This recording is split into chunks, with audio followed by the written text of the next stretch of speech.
Welcome to Everything Co-op, bringing you information on how cooperatives can help improve your quality of life. This show is being sponsored by the National Co-op Bank, NCB.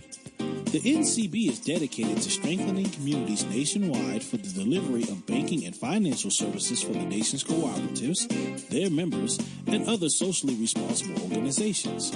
For more information on the power of community ownership, visit ncb.coop. That's ncb.coop. Now stay tuned for your host, Vernon Oakes.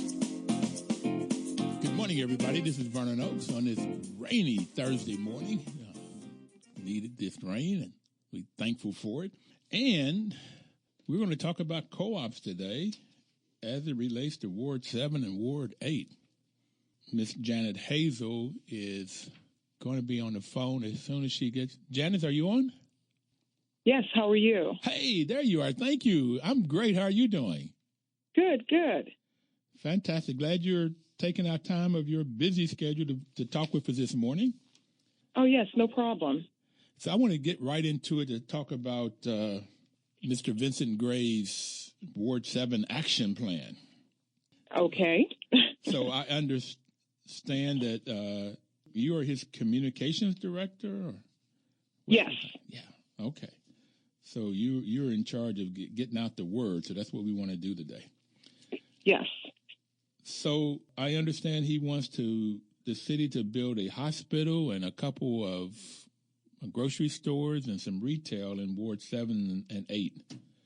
Yes, well, let me go back to the Ward 7 action plan, which was a product of a summit, the Ward 7 Action Summit that Councilmember Gray, before he was sworn into office back in December, he coordinated and conducted a summit where there was over 400 people in attendance from Ward 7, residents and other stakeholders, business owners in the ward, individuals who work in the ward, who may or may not live in the ward, but stakeholders, principally residents, that came together. It was a facilitated process similar to when he was mayor of the district, in which he had a One City Action Summit. He also held, back in 2013, a Ward 7 Economic Development Summit. So this summit brought together individuals to deal with issues of importance to the community, Ward 7 in particular,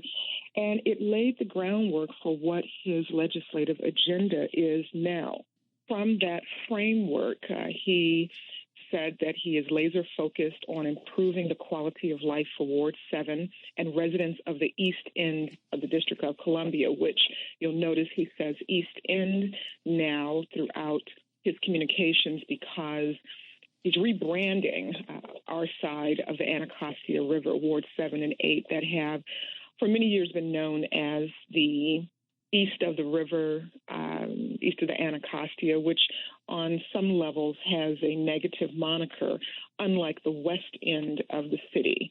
So when you hear me say East End, that's what he's discussing. And from that summit that was facilitated with tabulation machines on each table, questionnaires were given out, and the residents went through topic by topic, and they came up with 4 major goals of that plan, which are goal number 1, to improve the educational outcomes of Ward 7 residents. Number 2, to restore public safety to Ward 7 neighborhoods. Goal 3, to bring economic development, amenities, and employment opportunities to Ward 7 residents. And number 4, to improve the quality of life for all Ward 7 residents, and by extension, the East End, which goes to Ward 8, because we find many similarities within the communities that have, on many levels, been disenfranchised and don't have a lot of the amenities that we see on the West End of the city.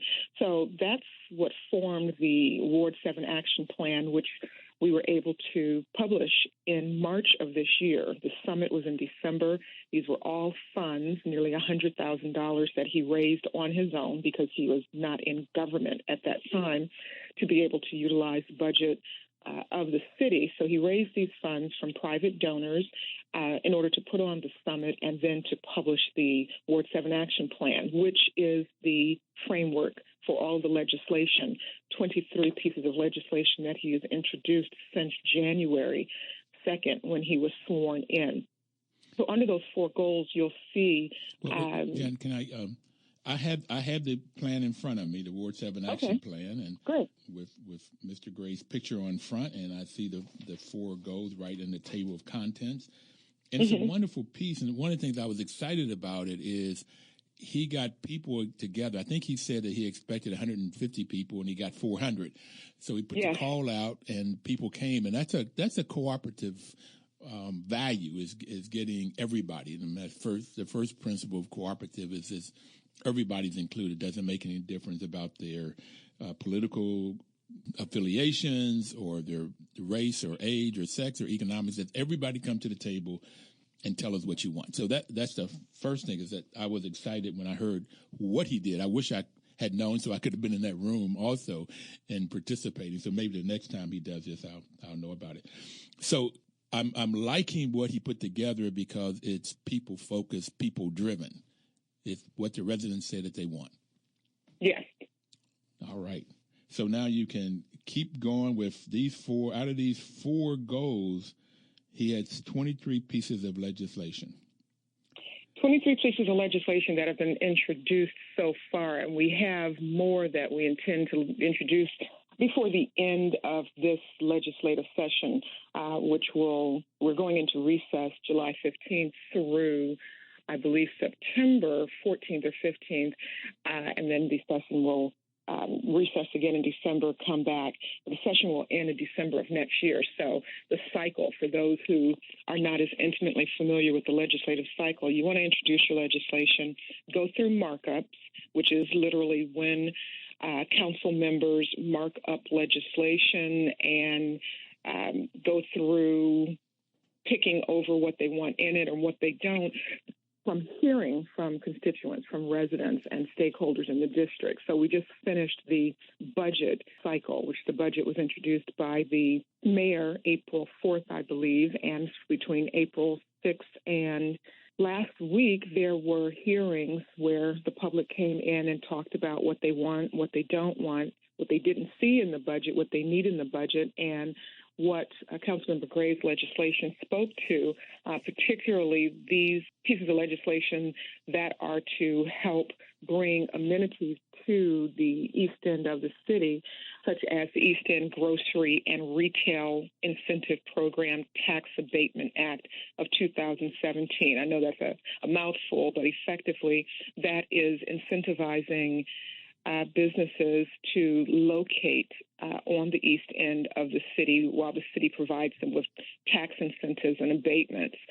Also, East End Surplus Allocation Equitable Investment Act, another mouthful, but those are incentives to bring investment, retailers, grocery, as well as dining experiences to the east end of the city. He also introduced, I think, the big cornerstone piece of legislation is the East End Healthcare Desert, Retail Desert, and Food Desert Elimination Act of 2017.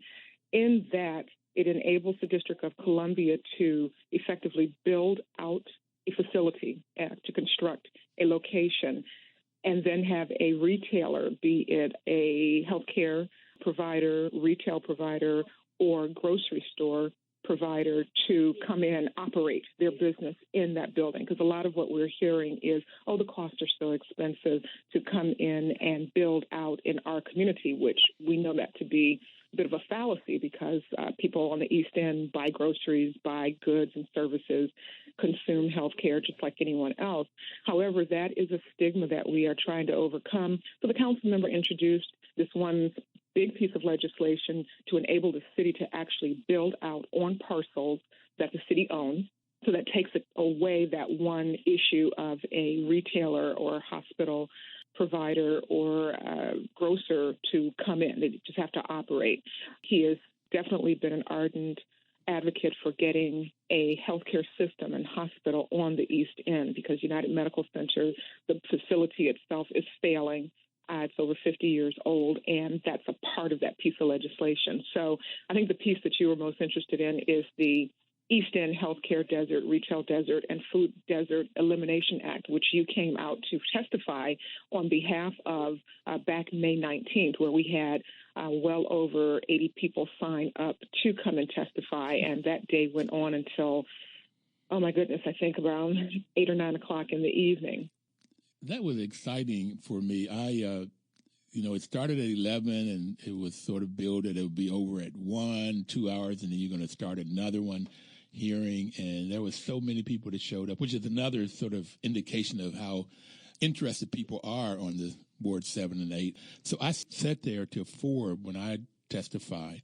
And what was interesting was listening to everybody else and really talking about a health system, the whole system of increasing one's health, not just a hospital, but having the quality foods, the organic, good foods, and exercise and education and everything that's needed in clinics and hospitals so that people can have good health. And because there's some stats, and I don't know them all, you may know better than I, the number of children that die in the district, the birth rate was one of the highest in the nation. I used to know the stat, but we have some bad health in the district. Well, we do indeed, and in fact, one of the reasons that he introduced, as you may and your listeners may recall, when the council member was mayor, he put in the budget funds to build out the East End Medical Center, which would be fully integrated with an ambulatory healthcare facility and an urgent care healthcare facility, because on the East End, we do not have, as odd as it may seem, an actual urgent care provider once you pretty much leave North Capitol. And there might be one in the Eastern Market area, someone told me. However, Janis, can you hold there for a minute? We'll come back and talk more about the health care and what he is intending to do. We have to take our first break. This is very exciting. I really thank you for coming on and sharing this information with me and our guests and everything that Mr. Gray is doing for Ward 7 and Ward 8. But we'll be right back. Please do not touch that dial.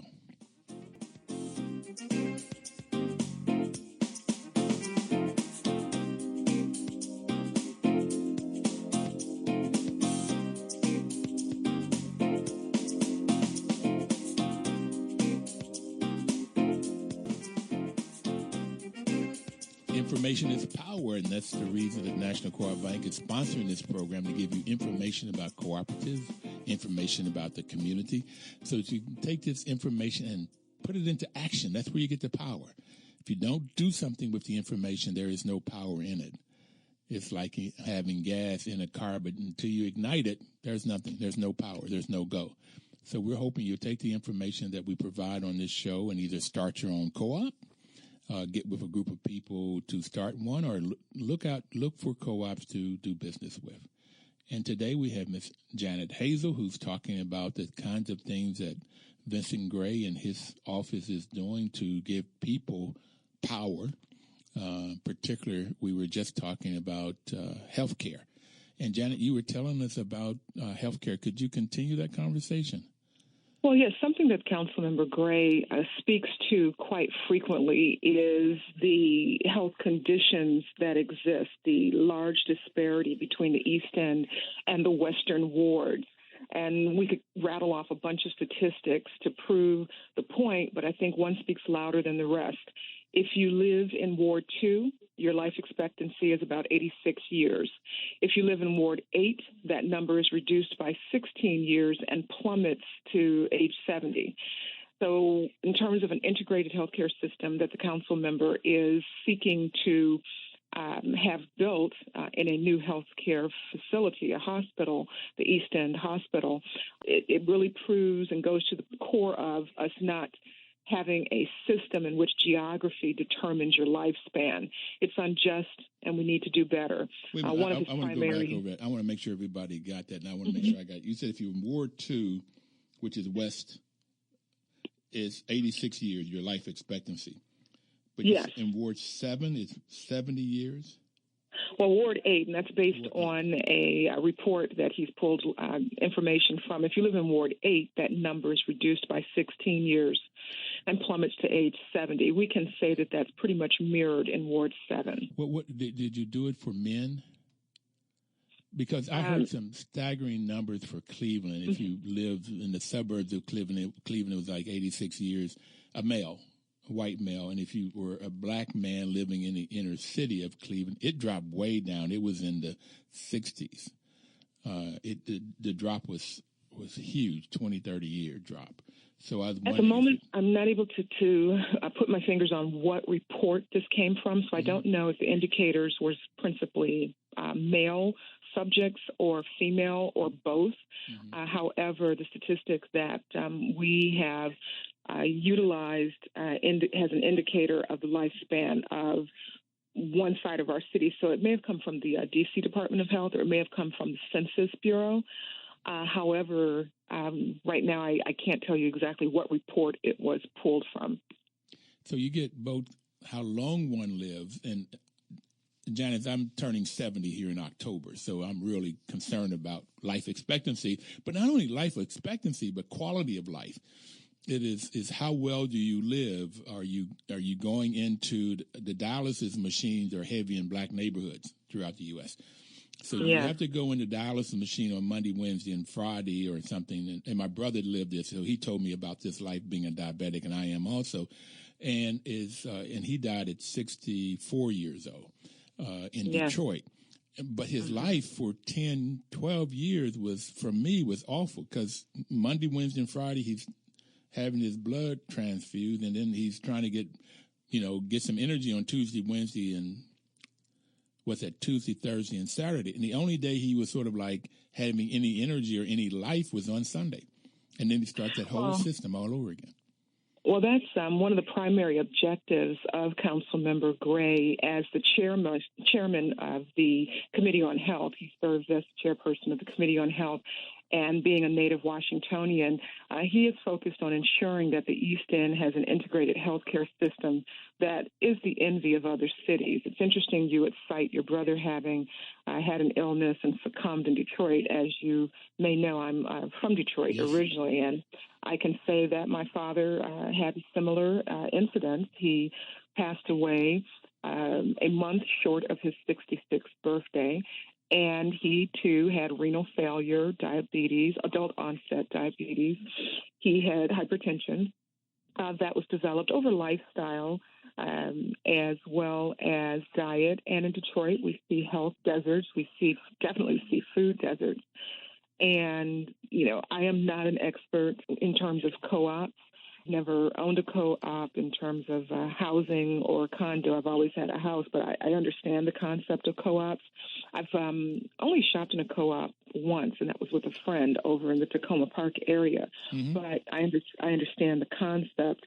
And we see these types of health disparities throughout the United States in traditionally African-American communities. I certainly am aware of it coming out of Detroit and having lived in Washington for many decades. And those are things that the council member is focused on.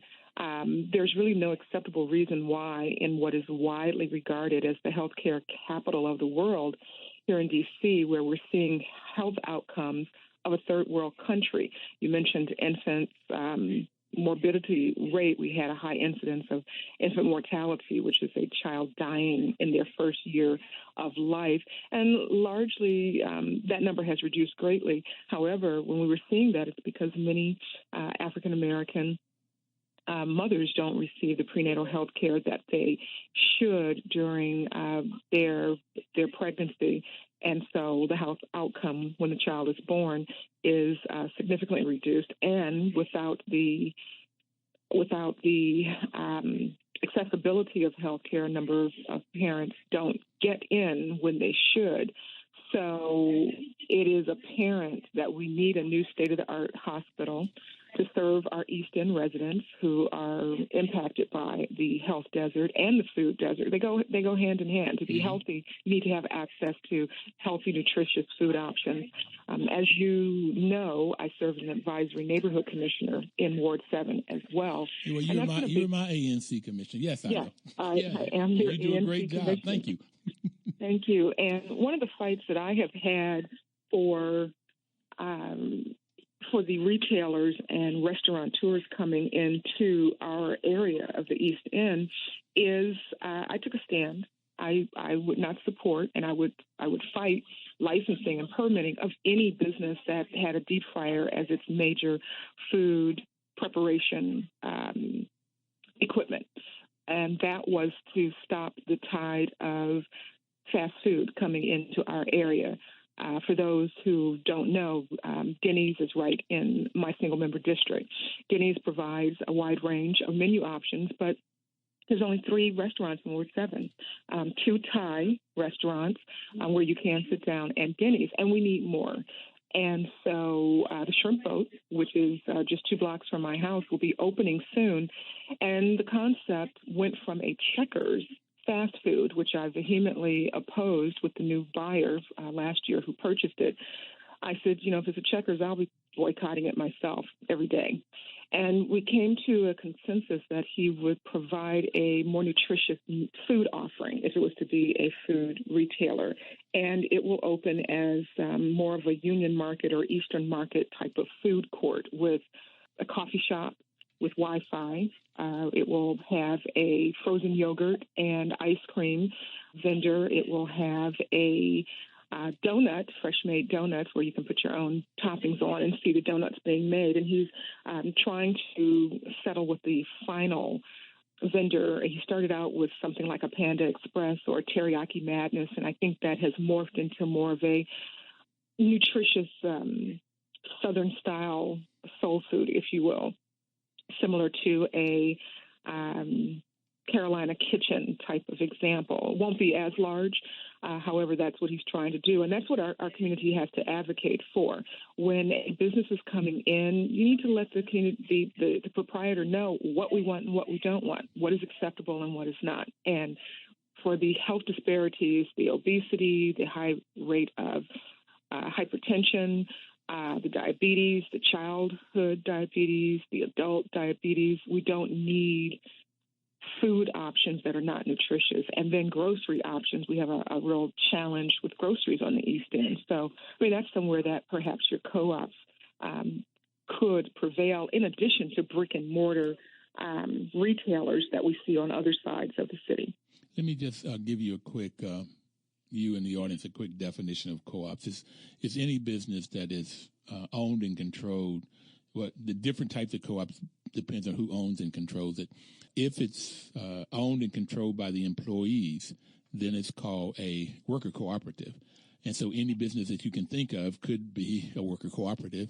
If it's owned and controlled by the consumers, then it's called a consumer cooperative, and that's like credit unions. The credit unions are owned by the people who deposit their money in there. Housing co-ops are owned by the people that live in the buildings in the cooperative.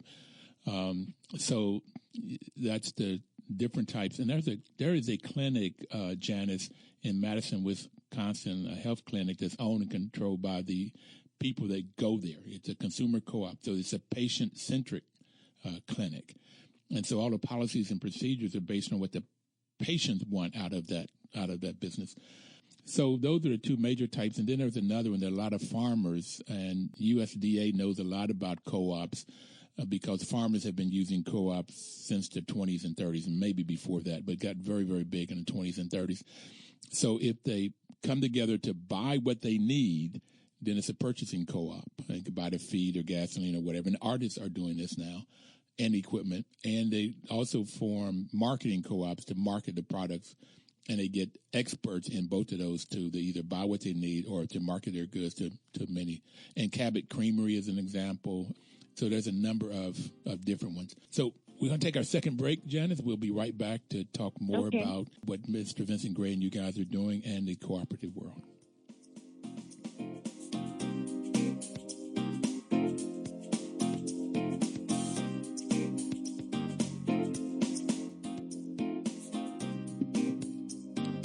Welcome back, everybody. This is Vernon Oakes. The program is Everything Cooperative. It's sponsored by the National Cooperative Bank, whose mission is to support and be an advocate for America's cooperatives and their members, especially in low-income communities, by providing innovative financial and related services. So, Janis, you'll find National Co-op Bank in Detroit and here in D.C. and everywhere, in particular in rural America and low-income communities, which is always interesting to me how well they do this job. They were created in the early 80s by Congress to support cooperatives, and they do a very, very good job. Because most bankers, as you know, they're only interested in loaning to people that already have assets, and a lot of times that's not in our communities. So we, as African Americans, more often than not, and anybody else that is economically challenged, don't get banking services. So NCB was there, and they work a lot with credit unions, and credit unions will create products for people that don't necessarily have a lot of assets. What co-ops do, Janis, is they come into an area that's like a food desert, where there's a community need and where people come together. And there is a group in the district, and they're meeting tomorrow, that's wanting to create a food co-op and maybe several other ones to solve the community need. And then the co-op, the food co-op, is owned by the consumers, by the people that come in. And I'm wanting to work with them, but hopefully I will get somebody to tell me where they're meeting today so I can put that on the air so if people want to come in and meet with them. So how does this legislation look? Did we get the money in the budget for the things that Mr. Gray wants to put in for Ward 7 and 8 that's needed? Well, it is estimated that the build-out of an East End hospital would be roughly $336 million. So throughout the budget cycle, we were able to get $300 million into the budget, and that those funds were pulled from other committees. Council member Mary Che was so gracious as to provide $100 million, scrubbing that from various non-obligated positions within the committees that she is the chair of, which is Energy and Environment and Transportation. Also, other members of the council added funds from their committees, monies that were unobligated, and they could move around largely vacant positions that had not been filled, and push that over because these other wards, Mary Che over in Ward 3 recognizes that there are a number of hospitals accessible to residents that happen to live within her council boundaries, and it's really not fair. That was her view, that members of the community that live on the East End don't have the same options as those in the West End. So there was a great collaborative effort between members of the council to help fund the build-out of the hospital, which formerly, when Councilmember Gray was mayor, he had fully funded it in his budget, but those funds were unfortunately removed during the time in which he was not on the mayor or council. So we got up to $300 million. So effectively, there's about $36 million that we're short that we do believe will be able to get restored through the budget cycle next year. So right now, $300 million will get us through design phase, through quite a bit to get to the point of building the integrated hospital system, which the council member selected the St. Elizabeth site for its location, accessibility to Metro Rail, Metro Bus, and in that the current United Medical Center is operating in that site. You can't tear down while you're still trying to operate a facility. So this other site on that very large and lush campus will provide the acreage for the East End Medical Center. So we believe we're on track at the conclusion of this budget cycle to move forward with getting an East End facility. That would be fantastic. My mother's originally from D.C., and in her later life, she came back here with me and my sister, and she was at that center. My sister was living in Ward 8, and that's where my mother was staying for. And so that hospital, it looked old. It smelled old. Okay. Over 50 years old. Yes. Okay. And it's antiquated in terms of, I don't know the exact lifespan of a building.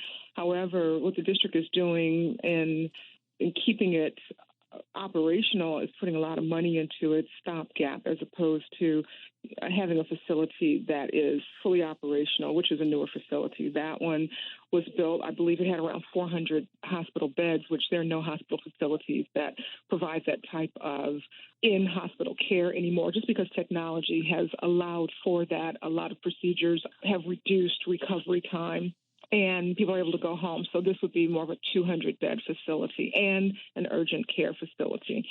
So that's what he's pushing for to get there, along with also addressing the physician shortage that we have on the East End.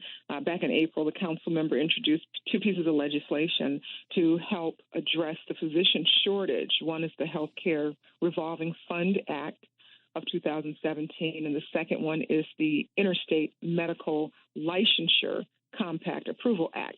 Now, I know that's a mouthful again for those of us who speak legislative ease, but just think in terms of the types of physicians that we don't have, specialists that we don't have on the east end of the city. So a lot of our residents, you mentioned a lot of our residents are taking dialysis. Many of those facilities are not in Ward 7 and 8. So they've got to travel on top of the amount of time that they have to be hooked up to the machines and sit there. Those who don't have a vehicle, they've got to wait for perhaps Metro Access or someone to pick them up. There's a lot that goes into not having access to medical facilities and physicians closer to where you live. And while me coming from Detroit, which is 140 square miles, and D.C. is much, much smaller. I think we are, maybe 36 square miles. It's a very different dynamic. But in Detroit, you have everything's connected by highways and vehicles. D.C., it's a different layout, and we need to make sure that our physicians, our specialists, and our hospital care facilities are closer to the people who really need it more. We have so many disparities on the east end of town, and we don't have the physicians to accommodate them. It was interesting sitting in that hearing and listening to how people have to travel for health care and for food. Yeah. That was amazing to me that somebody said, one of the people that live in Ward 7, or these Ward 7 or Ward 8, that they have to have a freezer if you go into most apartments. Now, I'm a property manager, as you know, and I've been in apartments that have freezers, but I never knew the reason. I just, thought that they just wanted extra meat or something. Yeah, a deep freezer in an apartment, and it was because they have to pay money. They have to get taxis or somebody, these guys at the stores, to bring them back home. And so because it takes so much to go, they buy a lot of food and freeze it. Right. And I just found that very interesting. And if the electricity goes out, which it does sometimes in the district, then they lose all of that food, which is another big issue. So the Department of Health classified the entirety of Ward 7 and portions of Ward 8 as health professional shortage areas. So on top of us being classified by the United States Department of Agriculture, our own health department has classified us as health and food deserts on the east end. So one of the reasons that I testified was that co-ops would be the people in the neighborhood coming together and creating the food co-ops, and perhaps also the food co-ops are about half the square footage of a large grocery stores, but food co-ops end up, the people in the community own the business. And there's a lot of benefits for that because they say what's on the shelf. And food co-ops, as an example, they really started this crave on organic foods. And food co-ops, 82% of the fruits and vegetables in a food co-op is organic, where in a conventional grocery store, only 12% are organic. So you get a huge difference because the people that own and run it want to have quality foods, and then they work source locally. They work with farmers that are local to get these things in hand. So it's a great way. It's really a wonderful model, which I did not understand when all the way through school. I never heard about a food co-op. I only heard about them when I started managing housing co-ops, and then learning a lot and the benefits to the employees. In a regular grocery store, they make less money and have less health care than in a food co-op. In a food co-op, the members make about $1 more per hour than a conventional. I'm reading from a study that was done that they make about $1 more per hour in a food co-op than they do in a local grocery store. And a lot more people in a food co-op are available for health benefits, where the regular grocery store, not as many people. So it gets to be really wonderful examples, and I'd like to see if we can't get more information to you and the council member and the other council members about co-ops. There is another group that's called Co-op Stakeholders, and that's coming out of the economic department of the district government. They've had 6 meetings so far, and talking about different co-ops, and I'm wanting to get the lady that's in charge of it on the show, too, to see what they're doing and how they're doing it, and maybe start going to their meetings, too. I have not been to any of them, but a couple people that have gone religiously come back and tell me there's a lot of good things that potentially can happen in the district, and this process is being caused by the city government, which I'm quite excited about. Great. Good. Well, there are a number of things legislatively happening that Councilmember Gray is putting forth to address the quality of life for members of the community that live on the east end of the city. As I mentioned, these other 2 pieces of legislation he introduced would also provide us a pathway for the district to join 17 other states in what's called an interstate medical compact, which the shorthand version of that is the ability for people to get licensed in the district, even though they may be in New Mexico or California or Alaska or New York, and to be able to provide telemedicine. So while we might not think of ourselves in D.C. being a vibrant urban center as needing telemedicine, it is a way to close the gap of the healthcare provider shortage by providing telemedicine to our schools and to our senior centers and to the doctor's offices that may not have the specialists. So as opposed to an individual going to, let's say, have an annual physical, doctor says, oh, you have whatever this ailment is, I need you to see a specialist. That specialist may not be in the District of Columbia. That specialist might be in Maryland or Virginia, which is yet another burden, transportation-wise, to someone who does not have a vehicle of their own to try to get over to yet another state, even though our borders are rather porous, but you still have to look at someone who does not have the benefit of a vehicle trying to get there. And if they're not feeling well, that's just a horrible burden for someone to have to travel a longer distance. So, Janis, we're going to have to take our next break. It's our final break. I really want to come back and understand this telemedicine. That sounds exciting to me, and I'd like to know more about it for me personally and for other people out there. But we'll be right back.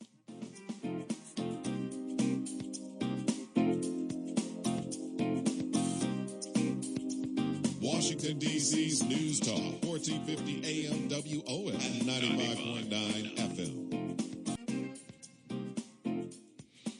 Welcome back, everybody. This is Vernon Oaks. Everything Cooperative is the program, and Ms. Janis Hazel, who's the Communications Director for Mr. Vincent Gray, Ward 7 Council Member, who has some great legislation out that was developed by the people, for the people. And we were talking about telemedicine when we took break. What is that, and how would that work? Well, this legislation would help to bridge the gap in access for specialists and physicians that are not currently licensed in the District of Columbia. So there's 2 pieces of legislation that I mentioned, the Healthcare Revolving Fund Act, which helps physicians to actually start a practice or open another office on our side of town on the East End, and then the Interstate Medical Licensure Compact Approval Act, which helps to get physicians that don't currently have a license to practice in the District of Columbia to get a license and to be able to provide services via telemedicine, telehealth, televised health, if you will, bringing the specialists closer to the residents that need it. So there's a shortage, as I said, of access in Ward 7 and 8, and the legislation will help supplement those numbers by making it easier for physicians in other jurisdictions, whether it's Maryland, Virginia, and as I said, New York, New Mexico, wherever they are, to practice in the district. Members of the compact would agree to standardize the out-of-state licensure process so that physicians aren't required to redundantly submit the same information to every state board in which they choose to practice. So with such a large portion of our city lacking access to primary and specialty care physicians, it's critical for our city to use every tool at our disposal to bridge these access gaps. And that's what that piece of legislation helps to do. It's a tool. And it all feeds into the council members' push for a comprehensive healthcare system to extend to how we provide care, even to our youngest residents. And that's yet another piece of legislation that he introduced, his Infants and Toddlers Developmental Health Services Act. So it's just a number of things that grew out of that Ward 7 Action Summit that address improving the quality of life for all Ward 7 residents and, by extension, Ward 8 or East End residents. Going back to the hospital, if you look at the numbers, we drilled down the statistics, and right now, of the Ward 7 and 8 residents that use a hospital, only 15% go to the United Medical Center, which is closest to us. As an illustration, 30% of Providence hospitals' 2016 patient population came from zip codes 2019, that's Ward 5, 2020, that's Ward 7, and 2032, which is Ward 7 and 8. So the statistics are speaking for themselves. People are voting with their feet, and they're going to other facilities, not here on the East End. So it's really incumbent upon us to change the perception that the only way to receive quality care is to travel outside of your community. Well, it was interesting when Dr. Frederick from president of Howard University, who's also who testified at the hearing of how many people from Ward 7 and 8 come to Howard. Yes. And it was just and he was for this legislation, which was very nice to hear him speak about Howard University's medical center and how Howard could work with whomever else, whatever hospitals out there to provide care. My niece is she just got her LPN, and she's going for her RN. And it's always interesting to me, even for nurses, how from one state to another, if she grew up most of her life in New Jersey. So she was thinking about going back there, and she said, but once I get licensed here, I've got to do all of this licensing again in New Jersey, and it happened the same way. If somebody got licensed in Jersey, they'd have to do all of the same work to come back here. And I just thought that was a waste of effort and energy and money. So I like this idea of this compact from 17 states. That seems like if you're licensed and you get the education, you should be able to practice in the U.S. Well, and that is definitely what this legislation seeks to address, is to standardize the out-of-state licensure process so that physicians aren't required to, as I said earlier, redundantly submit the same information to every state board, wait for whatever period of time to get licensed. If you're, as you said, if you attended a accredited school, you went through the accredited training, then you should be able to get a license that will take you throughout the United States. Yeah, I like that a lot. Well, I am totally impressed with what you all are doing in Mr. Gray's office, what he's doing with health care.